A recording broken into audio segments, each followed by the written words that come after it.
it's time to install the RAM sticks. This is simple RAM with no RGB or whatsoever. There's plain old black. It's not green color. It's still looking slick, but it doesn't really matter. It's enclosed in that chassis with no tempered glass. Let's get these juicers in.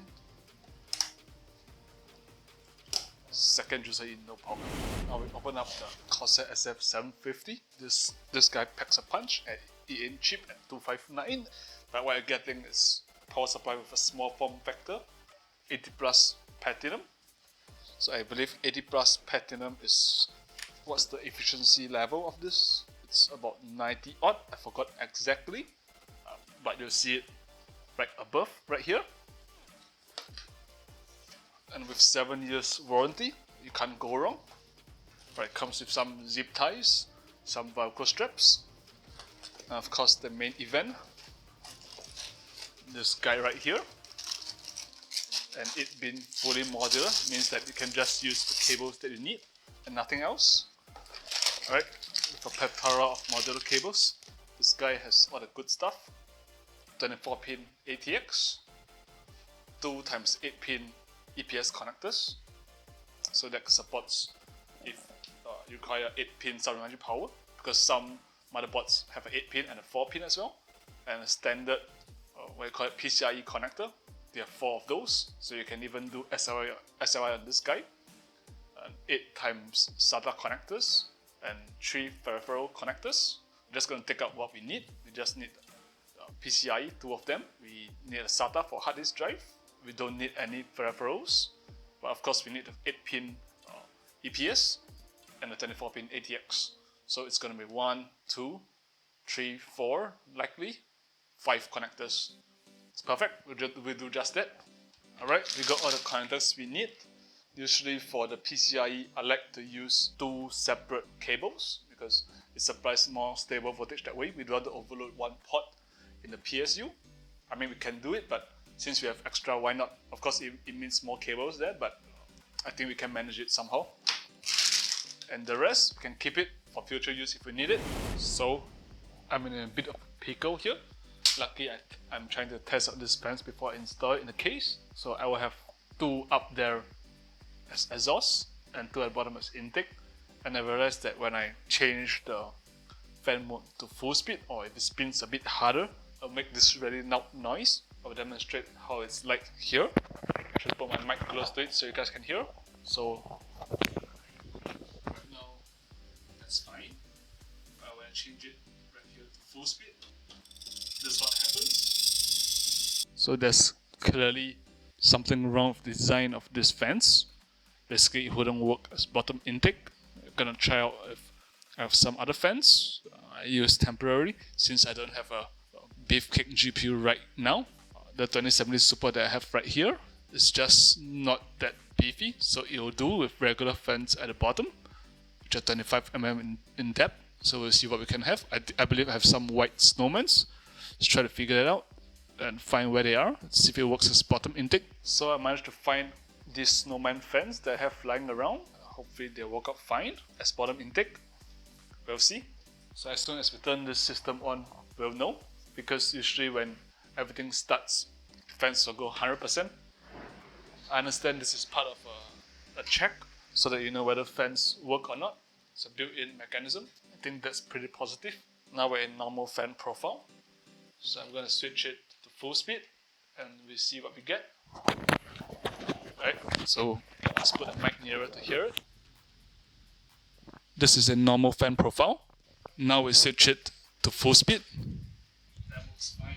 I think I'll use this fans for now. Perfect, that works fine. I think I'll use this fans for now, and if I get a beefier GPU, then we perhaps get those side steam fans that I was reading about that works. It's proven. But for now, this will suffice. It's finally time for this guy, the Kraken, to get released from its shell. That's where all the magic happens. Of course, the manual, which I definitely need. It's small but packs a punch. The material really doesn't feel that cheap for a small case like this with a relatively cheap price. I got it for only 93 bucks, like I said earlier. Nice packing foam, not like the cheap China stuff that breaks when it comes. Nice they have this nice rubber feet right here. I believe you can 3D print this as well. At the bottom intake, they have this dust cover, magnetic dust cover, which is nice. Alright, side, they have all these vents on both sides, I believe, which is nice.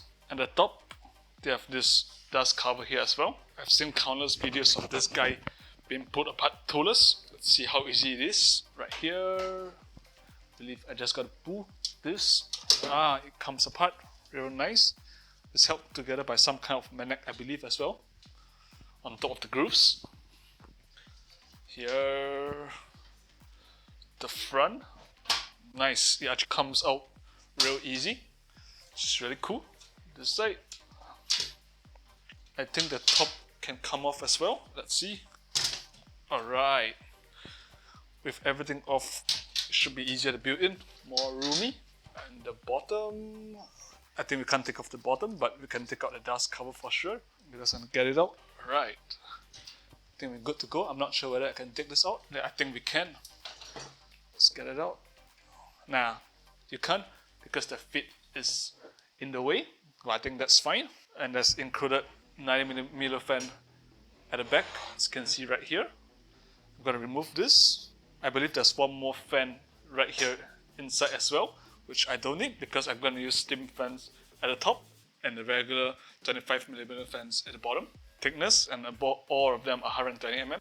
All the accessories should be in this guy right here as well. Alright, it looks like this guy can be removed as well. Let's go ahead to do that to give ourselves more working space. Perfect. Alright. Nicey. Alright, we need to remove this PSU cage as well. Nicey. Just comes off like this. Velcro straps. I think we need to take that out as well in order to install the PSU. There's another panel we can remove to make installation easy. Even all this at the sides, seems I can take all of that out as well. But we just take out what's necessary. If I don't need it, just don't touch it. It's just extra work for nothing. Alright, the manual asks to install the motherboard first, but I think to make things easy and not to have things in the way, I should install the bottom intake fans first. Okay, here goes nothing. Intake is this way. Yeah, I think regular screws will do. Right, like this. Should position them in the center somewhat.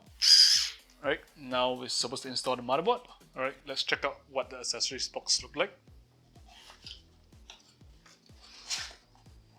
Alright, that's the 120mm fan with the fan grill right here. I guess we wouldn't use this, or we might, we'll see. It's got a bit of foam in there.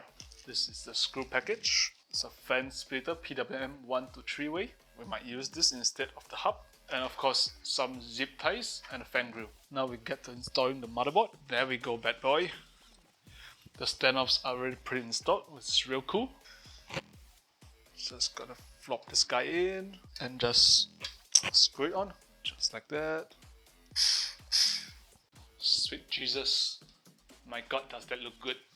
Now for the power supply, I want to have it, the fan facing towards this side, so it takes fresh air in from the side of the case, just like that. And I'm supposed to install it in this PSU cage right here. So I'm supposed to go in, slide in like this, just screw the whole damn thing on. Let's go ahead with that. Time to put this PSU cage in. Damn it. Perfect. There's this little hooks right here that help you put it in place while you screw it on. Otherwise, I'll end up having to do a lot of heavy lifting. Now I think I know what these straps are for. It's not for securing the PSU cage in place, but it's more for cable management, or rather keeping this up. Otherwise, it will definitely interfere with the fans below. It's a nice touch there, CoolerMaster. Next, it was recommended to route all your front panel USB connectors. I really like it. They have a very nice touch here. Look at this. Usually front panel connectors, the IOs are real frisky to get in because it's real small, but they got it bunched together like this, so you just got to jam it in at the front panel connector section of the motherboard, which makes this a breeze. I'll just run ahead and get that done. There's not much space, so there's no point in me trying to film. It's gonna be real hard. I don't think you guys can see it as I do it, so let's just skip ahead. Damn, this is getting hard to install. I haven't removed the bottom panel. It can be removed, guys, so you can have it just like that, right here. Much more space for you to work around. With this huge hands of mine, it's kind of hard to get things done. And I think it's time to install all of these cables as well, whenever I can. Otherwise, with everything in, it's going to be too tough to get things done. For the hard drive, you're supposed to install these standoff looking things first. Don't know how this works. I'm just going to follow and see how it all works out. So I was trying to mount the hard disk drive, and the only way to properly mount it is to put it right here. This cooler, this beefy guy, is too much in the way, especially the SATA power cannot get through because these guys here are not right angle. I didn't want to go for any junky solution, so I guess I'm gonna give this a miss, survive without the hard disk drive for now. I actually ordered some right angle adapters for these guys so that the cables can be routing from the right side of the case towards the left and connect in the groove right here. So that should be enough clearance like that. Just gotta wait, it's just not happening right now. It's a bit of a bump in the journey, but it's fine. We'll continue and we see what brings us. So the gargantuan task ahead is the cable manage before we put the GPU, otherwise there'll be no bloody space to install, and cable manage afterwards. I'm not really looking forward to this, but we'll see what we can do. It'll just take some time and a lot of fiddling, so I'll just skip that part. Alright, so I got the cables below neat and tidy. I think there should be enough clearance to somehow wedge the GPU in. It's not a good word, but I don't want to do that just yet. I think I should match the fans first, plug it in, and then lastly go for the GPU. Otherwise, it's gonna be too damn hard to plug in the GPU. I mean the fan headers, with everything in the way. I don't think I am able to reach it, so I should go for the fans right now. Alright, so to install steam fans to the top because of this badass Fumatu cooler, what I read was if you don't want to buy anything special, you just gotta like take off this grey mesh and then screw it from the top, just like you would a normal case fan installation. So I'll just try to do just that. I hope I don't destroy this case, otherwise yeah, I would have fucked up big time. I mean, it'll still work, but just without top cover, it will look real ugly. Alright, let's get ahead to business. Alright, that should work. Alright, now that I ban all that top cover, see if I can coerce it out. Damn it, it's kinda hard. Damn it, even this needs to pop out. Alright, we'll see. Yeah, it works alright. Right, come on, pop off. Yeehaw, we good there. Off we go. Yeah, that's what I call case mod. Well, select case mod, if you will. Now we gotta get some screw action. It's gonna be this way. So install the fans like this. Flip it over and we can install it like regular case fans. Boom. Let's see if that works. Alright, that holds up. Perfect, just gotta get it tight. Okay, I screw everything in. This thing seems to hold. I can even hold on these two fans and it supports it. So now we put the cover back on, just like this. With much fiddling, I managed to get everything in. So I just gotta bend everything back into place. Alright, that's it. That looks pretty good, eh? And it should fit on top. Just like that, steam fans. Time to put these fans in. And now to pop in that bottom panel. I like how all of this snaps into place. Pretty easily added. Alright, it's time to bring on the GPU. I really hope somehow it works. It's a bit of a tight fit. Yeah, it should work. This thing is finally in. Such a tight fit. I gotta get this bottom base out. Fuck. I'm sure this GPU is sagging a little bit, but so be it. I'm getting frustrated here. Bloody lot of finagling. This thing's finally done. It really looks pretty decent, and I'm really proud of myself. For whoever that said NR200 is easy to build in, I wouldn't disagree, but ITX cases in general, it's a real headache to cable manage. I really spent a lot of time doing this, but for the small footprint, I would say I don't know whether it's still worth it, but at least it looks good. So that's what matters. Let's try to boot this guy. I just want to see what the thermals like are on this guy. First, we snap everything back into place. Starting with this side panel. Okay, here goes nothing. Just jam it in. Right guys. Just like that. Alright guys, I figured out where this is for. It's supposedly here. I think can fit some kind of rear I/O or side intake. But with this beefy Fumatu, it doesn't fit. Alright, here goes nothing. Off and spinning. Nothing seems amiss. Let's see what we have. Do we have a boot or do we not? Oh yeah, we have a hose. I mean, it's a used NVMe, so it's actually trying to boot in the Windows. That's fine as long as I get a boot. But I'm not gonna, use the same NVMe drive, or rather the same install. I'll do a fresh install, and afterwards, like I said, I'm gonna test out some thermals, both for CPU and GPU, and get the whole setup down to see how much I've downsized in total. Alright, so I went ahead to reinstall Windows because sometimes it may work if you don't reinstall it, but some of the remnants of previous devices may be there, and it may cause compatibility issues or some instability. So to me, it's a bit easier if you try to reinstall it. You get peace of mind that way. And of course, I installed all the software and benchmarks that I need. First off, this PC fared really well for air-cooled system.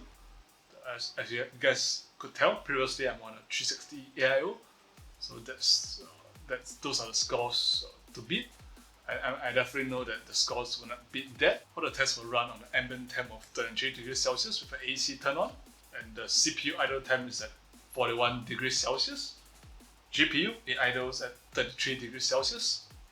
For testing the CPU, I'm using Cinebench R23. So I got a multi-core score of 18,338 points, and it didn't experience any throttling whatsoever, with the CPU hovering at around 75 degrees most of the time. That's really decent. For the GPU, I'm using Unigine Super Partition at 1080p high. I managed to get an average FPS of 105, and the GPU is hovering at 71 degrees max. So I'm really pleased with all the temps, and I really recommend for my Air 2 for this NR200. Even at high loads, you wouldn't hear a huge sound when you're gaming, especially if you're wearing headsets. Then you couldn't worry about it too much, unless you're talking about jet engine kinds of levels, which that's something to be alarmed, I guess. Right, so let's end this with a montage of my finished setup, in which I downsized from this to this.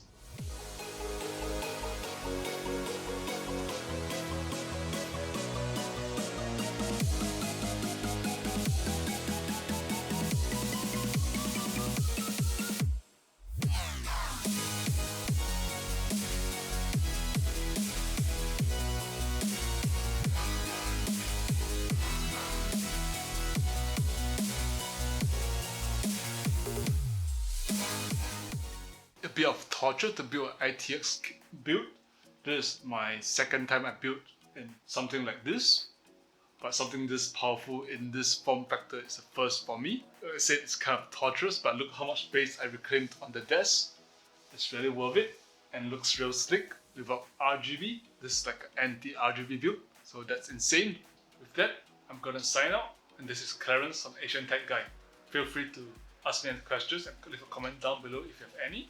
And as always, I would appreciate if you like this video and subscribe if you didn't. See you guys!